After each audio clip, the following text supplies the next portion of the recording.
My father called me a failure in front of 200 people because I started my own business. From disowned to millionaire, the stage lights beamed down on my father as he stood at the podium, his silver hair gleaming under the chandelier's glow. 200 guests, all dressed in their finest attire, sat at round tables adorned with elaborate flower arrangements, a perfect reflection of my father's taste for extravagance. "And now, I'd like to introduce someone in the audience," he said, his voice booming through the speakers. My heart skipped a beat. After years of estrangement, was this his way of extending an olive branch? I straightened my designer suit, purchased with the profits from my own thriving business, and prepared to stand. My former employee and, regrettably, my daughter, Alexandra. The room fell silent. 200 pairs of eyes turned to me, some with pity, others with morbid curiosity. Who chose to abandon our family legacy for her little side project? He emphasized the words with air quotes, eliciting uncomfortable laughter from the crowd. I felt my cheeks burn, but I maintained my composure, offering a tight smile and a small wave. Inside, though, I was shattered. Even on the night meant to celebrate his retirement from Wilson Engineering, the company he had built from the ground up over 40 years, he couldn't resist the opportunity to publicly humiliate me. What the audience didn't know was that my little side project now generated annual revenue 3 times that of my father's company. What they didn't see were the sleepless nights, the rejection, and the fear I had overcome to get there. This is the story of how I went from being publicly disowned to becoming a self-made millionaire, and how the greatest rejection of my life became the catalyst for my greatest success. The family legacy. Wilson Engineering was my playground growing up. While other kids had swing sets and sandboxes, I had drafting tables and blueprint rooms. By age 10, I could read technical drawings. By 15, I was spending summers filing papers and answering phones at the front desk. My father, Robert Wilson, made no secret of his expectations. I would go to college, major in civil engineering, then return to eventually take over the family business. "You have Wilson blood," he'd remind me constantly. "Engineering is in your DNA." The company specialized in structural engineering for commercial buildings, a solid, respectable business that had provided our family with a comfortable upper-middle-class lifestyle. Our house in the suburbs, my private school education, our annual vacations to Europe, all were funded by Wilson Engineering. My mother, always the peacekeeper, would smile proudly from the sidelines as my father took me to construction sites, pointing out the buildings that would someday be mine to manage. She had given up her own career in architecture to support my father's ambitions, something I only came to understand the significance of years later. My older brother, Michael, had been the first to disappoint our father. With no interest in engineering, he'd pursued a career in medicine. While my father eventually came to terms with having a doctor in the family, "At least he's Dr. Wilson," he'd say, the pressure to continue the Wilson Engineering legacy fell squarely on my shoulders. I did everything right at first. I got into my father's alma mater. I majored in civil engineering. I graduated with honors. And when I walked across the stage to receive my diploma, my father was beaming with pride. "Now," he said at my graduation dinner, "the real education begins." The awakening, my first day at Wilson Engineering as a full-time employee, was marked with fanfare. My father introduced me to everyone as the future of the company and had a nameplate made for my office door that read, "Alexandra Wilson, engineer in training and future CEO." The pressure was suffocating. For 2 years, I learned every aspect of the business. I worked alongside project managers, sat in on client meetings, and spent hours reviewing contracts. On paper, I was being groomed for success. But something was missing. While I respected the precision and stability of civil engineering, I didn't love it. What I did love was the problem-solving aspect, finding creative solutions to complex challenges. And I began to notice something else. Our industry was changing, but Wilson Engineering wasn't changing with it. "Dad," I said during one executive meeting, "I think we should consider expanding into sustainable design. There's huge demand, and we have the expertise to—" "Alexandra," he cut me off, "we're structural engineers, not tree huggers.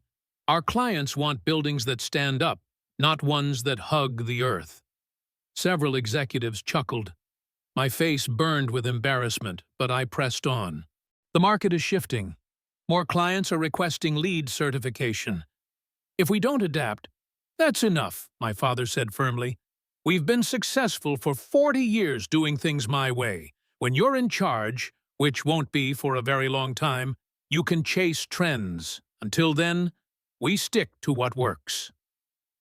That night, I couldn't sleep. I kept thinking about all the innovations happening in the construction industry: 3D printing, advanced materials, integrated technology, and how Wilson Engineering was falling behind. I also thought about my own happiness. Did I want to spend the next 20 years fighting for incremental changes, only to eventually inherit a company that might be obsolete? The answer came to me at 3 a.m., clear as day. No. I wanted more. I wanted to build something that reflected my own vision, not just continue someone else's.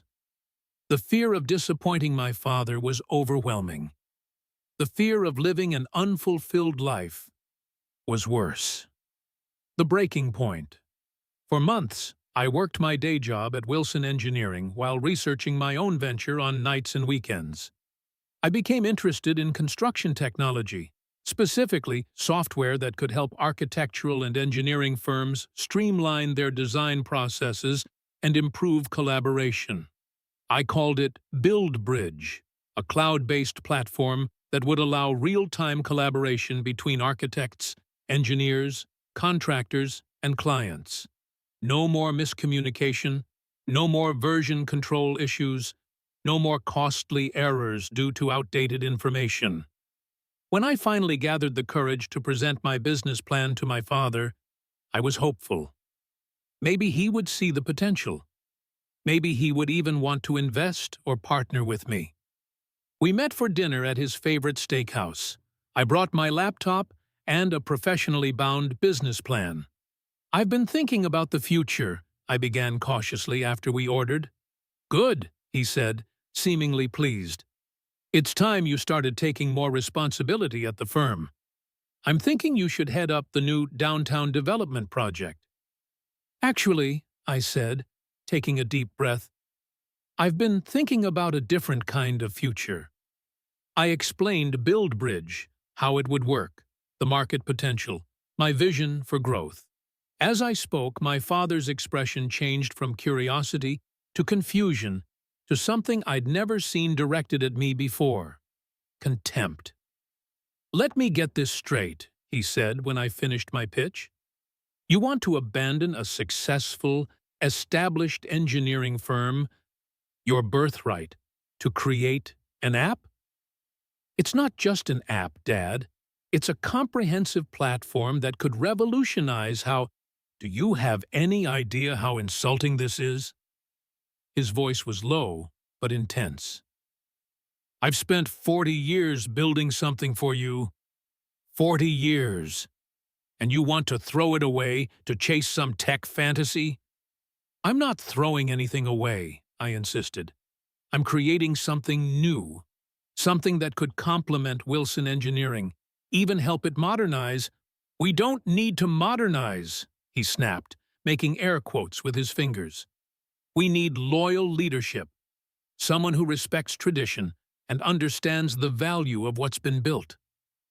"Dad, please try to understand." "No, "You understand this," he said, leaning forward. "If you walk away from Wilson Engineering, you're walking away from me, from this family, from everything we stand for." The ultimatum hung in the air between us. Part of me wanted to back down, to apologize, to return to the safe path he'd laid out for me. But a stronger part, the part that had been awake at 3 a.m. envisioning a different future, held firm. "I'm sorry you feel that way," I said quietly. "But I need to do this." He called for the check without touching his meal. As he signed the receipt, he delivered the final blow. "Don't bother coming to the office tomorrow. Or ever again." Starting from scratch. The next morning, I woke up to discover my company email had been disabled and my security access revoked. My father had acted swiftly to erase me from Wilson Engineering. Even more painfully, he and my mother stopped taking my calls. My brother Michael tried to mediate, but to no avail. "Give him time," Michael advised. "He's hurt and angry, but he'll come around." But as weeks turned into months with no contact, I realized I was truly on my own.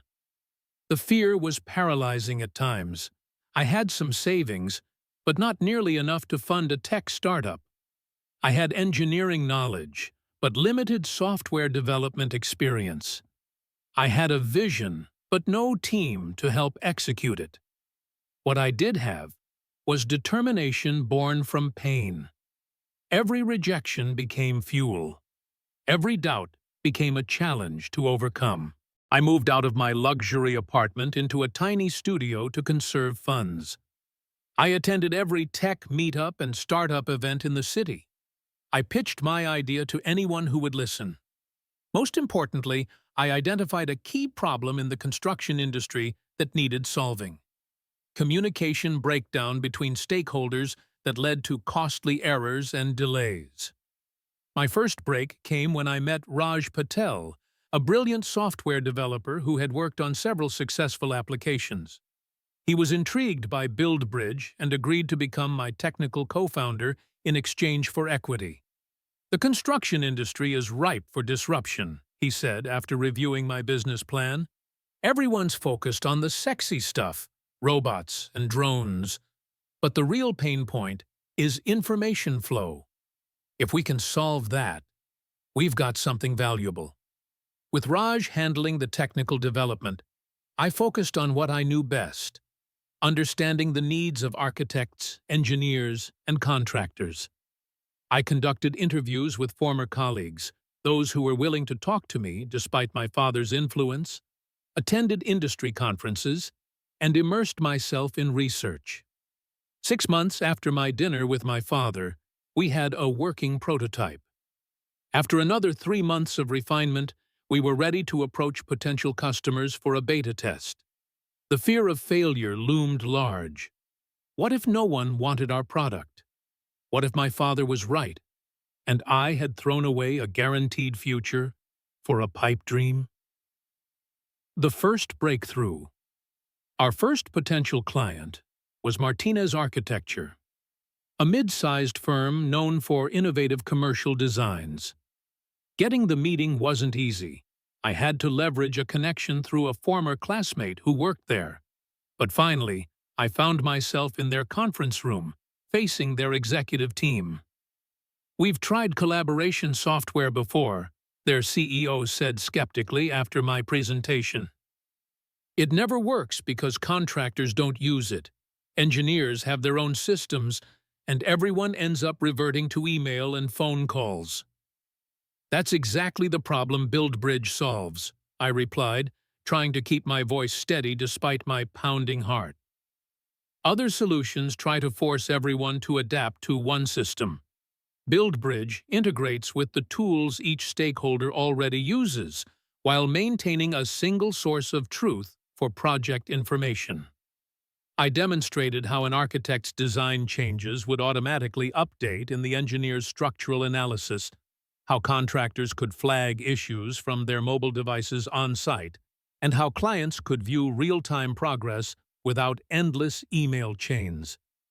By the end of the meeting, Martinez Architecture had agreed to pilot BuildBridge on their upcoming office tower project, a $50 million development with multiple engineering consultants and contractors.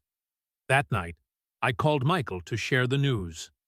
"That's incredible, Alex!" he exclaimed. "Have you told Dad?" "He's not speaking to me, remember?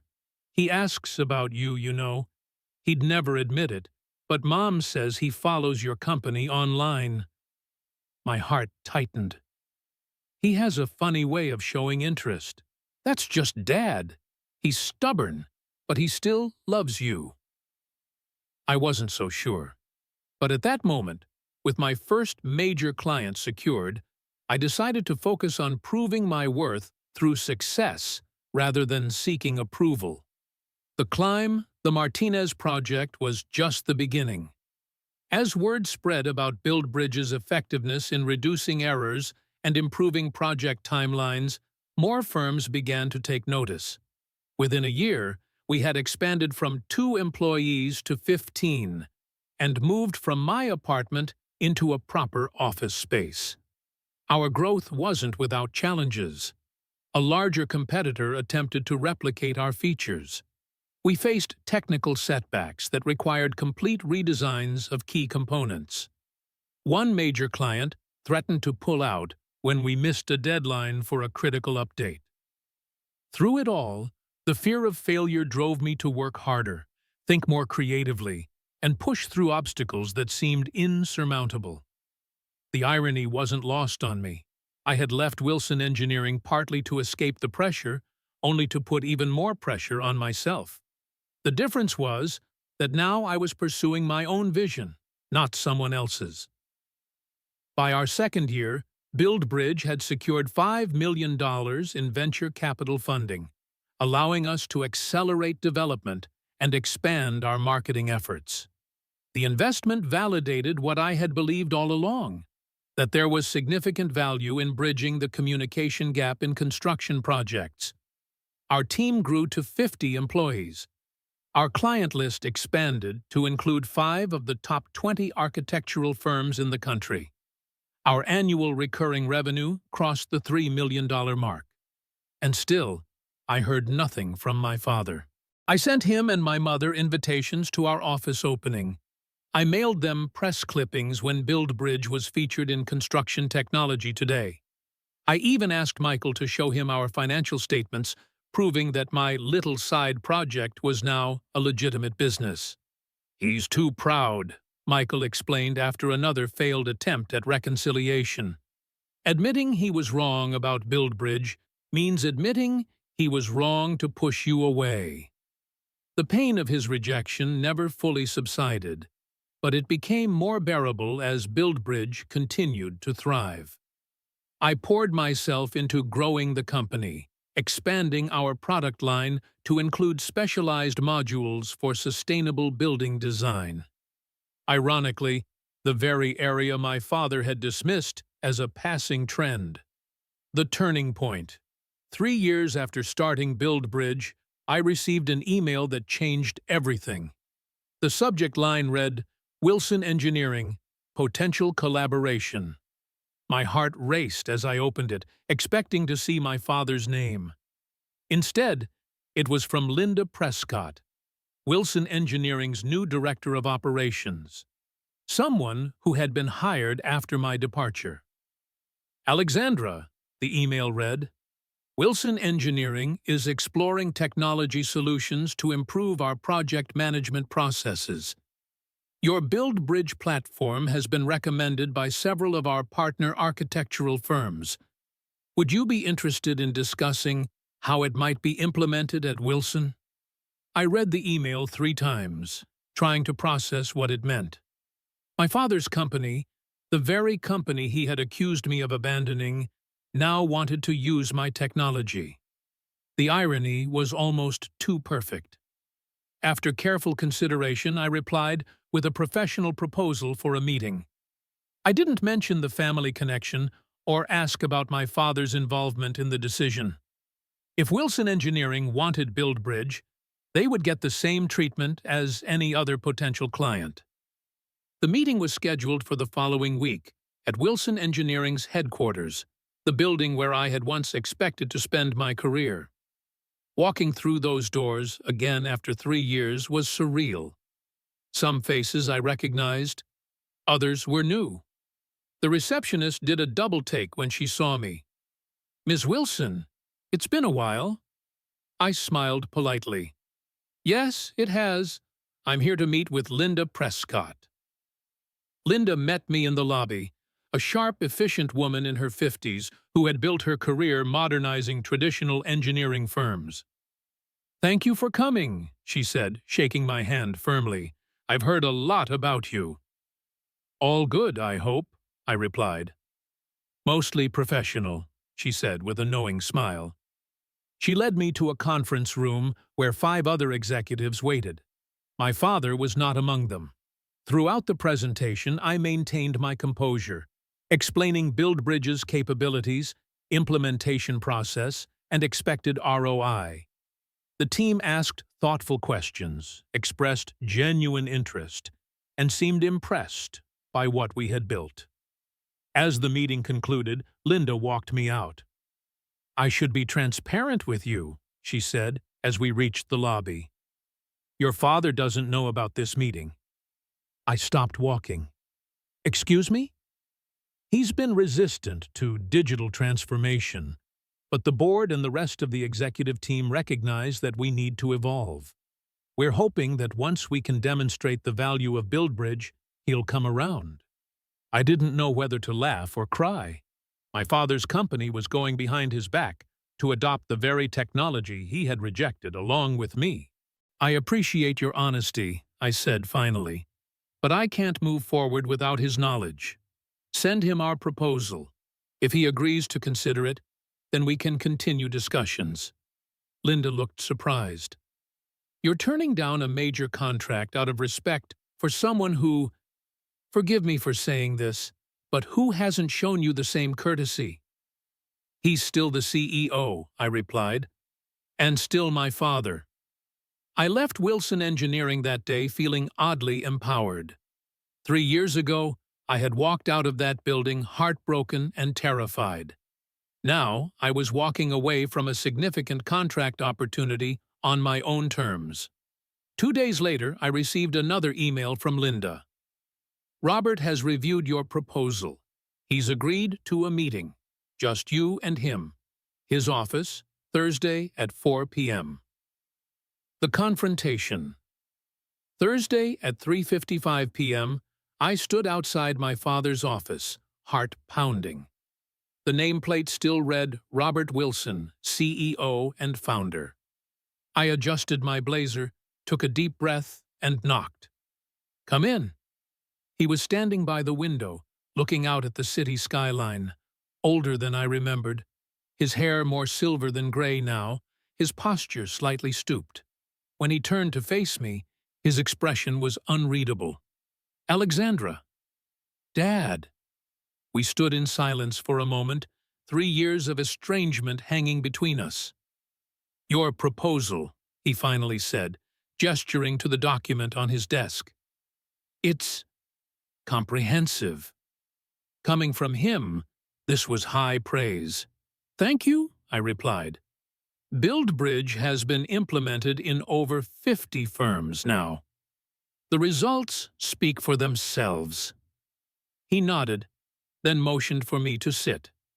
I took the chair across from his desk, the same chair where I'd sat countless times as his employee, but never as a potential vendor. "Linda tells me that implementing your system could reduce our error-related costs by 30%, he said, studying me. "That's conservative. Most clients see 35 to 40% reduction after the first year." Another nod. Then, "Why did you insist that I know about this meeting?" The question caught me off guard. "Because it would be wrong to go behind your back. And because—" I hesitated, then decided on honesty. "Because I still respect you, despite everything." Something flickered in his eyes. Surprise, perhaps, or a grudging appreciation. "Your company," he said, changing the subject. "It's doing well?" "Yes, very well. I've heard. 60 employees now, and annual revenue surpassing $10 million? So he had been keeping tabs on me. Michael was right. "That's correct," I confirmed.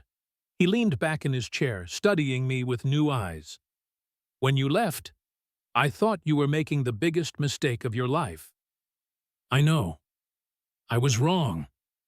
The admission hung in the air between us. From my father, those 3 words were as rare as a solar eclipse. "BuildBridge is exactly what this industry needed," he continued. "What Wilson Engineering needs. You saw it before I did." He paused. "Before anyone did." I felt tears threatening but blinked them back. "Thank you for saying that." He stood abruptly and walked to the window again. "I'm retiring next month. Did you know that?" Michael mentioned it. 45 years. Built this company from nothing. His voice carried a mixture of pride and melancholy. "Always thought you'd be sitting in this chair when I left." "That was never my dream, Dad. It was yours." He turned to face me. "And now you've built something bigger than I ever did." The realization seemed to pain him, but there was something else there too, a grudging respect. "Different, not bigger," I corrected. "Wilson Engineering has a legacy that BuildBridge can't match." A small smile tugged at his lips. "Ever the diplomat." "I learned from Mom." At the mention of my mother, his expression softened. "She misses you. We both do." The simple admission broke something loose inside me. All the hurt, the longing for family, the desire for reconciliation that I'd pushed down for 3 years. "I've missed you too," I admitted. "Both of you." He cleared his throat, clearly uncomfortable with the emotional turn. "About the BuildBridge implementation." "Dad," I interrupted gently. "Before we discuss business, can we talk about us, about what happened?" He hesitated, then nodded. "I was harsh, too harsh. You disowned me because I wanted to start my own company." "I was afraid," he admitted, surprising me. "Afraid you were throwing away security for a pipe dream. Afraid you were rejecting everything I'd built. Afraid you were rejecting me too." "I never rejected you," I said softly. "I just needed to build something of my own." "I see that now." He sighed heavily. "Pride is a terrible thing, Alexandra. It's cost me 3 years with my daughter." I stood and moved toward him, hesitating only briefly before embracing him. After a moment's stiffness, his arms came around me. "Come to my retirement party next week," he said as we pulled apart. "Your mother would love to see you there. And so would I." "I'd like that," I replied, wiping away a tear. "Now," he said, his voice returning to its businesslike tone, though warmer than before. "Let's talk about how BuildBridge can help Wilson Engineering enter the 21st century." The retirement party. And so 1 week later I found myself sitting in that ballroom watching my father address 200 guests at his retirement celebration. The speech had been going well, reminiscences about the early days of Wilson Engineering, acknowledgments of key employees, gracious words about his successor. Then came the moment that would change everything, his public acknowledgement of me as his former employee and his thinly veiled criticism of my choice to start BuildBridge. As the uncomfortable laughter faded, I maintained my composure, smiling tightly and offering a small wave to the crowd. The dinner continued, and I made small talk with those at my table. many of whom seemed unsure how to react to the obvious family tension. When the formal program ended and music began playing, I made my way toward the exit. The reconciliation in my father's office had clearly been premature. Some wounds were too deep to heal so quickly. "Alexandra, wait." My father's voice stopped me at the door. I turned to find him hurrying across the ballroom, ignoring the guests attempting to congratulate him. "I need to say something," he said, slightly out of breath. "Publicly." Before I could respond, he was signaling to the band to stop playing and tapping on a microphone. "Excuse me, everyone. I need your attention for one more moment." The room quieted again. I stood frozen by the exit as all eyes turned our way. Earlier this evening, I made a reference to my daughter, Alexandra, that was unworthy of her and unworthy of me. His voice carried clearly through the speakers. "The truth is, I've been holding on to pride and resentment for too long." Murmurs rippled through the crowd. I couldn't believe what I was hearing. 3 years ago, Alexandra saw the future of our industry more clearly than I did. She recognized that engineering firms needed better tools for collaboration and communication. When I rejected her vision, she had the courage to pursue it anyway. He turned to face me directly now. Today, her company, BuildBridge, is revolutionizing how we work. And I'm proud to announce that Wilson Engineering will be implementing BuildBridge's platform as part of our modernization strategy. Applause broke out, hesitant at first, then growing stronger. "But more importantly," my father continued, his voice cracking slightly, "I'm proud to call Alexandra my daughter. Not my former employee, not my failed successor. My brilliant visionary daughter, who had the courage to forge her own path when I was too stubborn to see its value." He extended his hand toward me. "Alexandra, would you join me up here?" In a daze, I walked across the ballroom to stand beside him. The applause grew louder. "To Alexandra Wilson," he said, raising his champagne glass. "The true future of the Wilson legacy." 200 guests rose to their feet, glasses raised. My mother appeared at my side, tears streaming down her face, pulling me into an embrace. In that moment, standing between my parents with a room full of people celebrating not just my father's career, but my own success, I realized that the journey from rejection to recognition had been necessary. The fear that had driven me, fear of failure, fear of disappointment, fear of never measuring up, had pushed me to create something truly valuable. And the most valuable thing wasn't BuildBridge's $15 million valuation or its growing client list. It was the knowledge that I had stayed true to my vision, even when it cost me what I held most dear. Sometimes, the greatest risk brings the greatest reward. Sometimes, being disowned is the first step to becoming truly your own person. Epilogue, 6 months later. The integration of BuildBridge into Wilson Engineering's operations went more smoothly than anyone expected. My father, true to his word at the retirement party, became one of our most enthusiastic advocates, even agreeing to join BuildBridge's advisory board after stepping down as Wilson Engineering's CEO. Our family dinners resumed, now with much more lively discussions about business, technology, and the future of the construction industry. My father and I still disagreed sometimes, but the disagreements were based on ideas, not on expectations or disappointment. As for BuildBridge, we continued to grow. The publicity from the Wilson Engineering Partnership opened doors to larger clients, including 2 international construction conglomerates. Our team expanded to over 100 employees, and we moved to a larger office. Ironically, in a building that Wilson Engineering had helped design years earlier. Last month, we received an acquisition offer from one of the world's largest software companies, $75 million for BuildBridge's technology and talent. After careful consideration and consultation with my team, I declined. Our journey was just beginning. The fear that once drove me, fear of disappointing my father, fear of failure, fear of an unfulfilled life, had transformed into something else.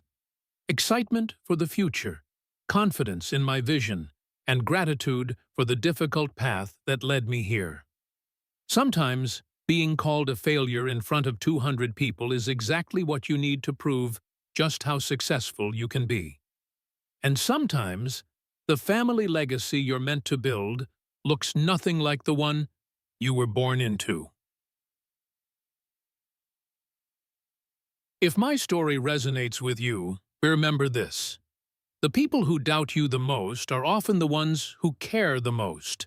They just show it in the wrong ways. Success is the best response to rejection. But reconciliation is the best reward for success. What dream are you afraid to pursue? What legacy are you afraid to leave behind? I hope my journey from disowned daughter to self-made millionaire gives you the courage to find out.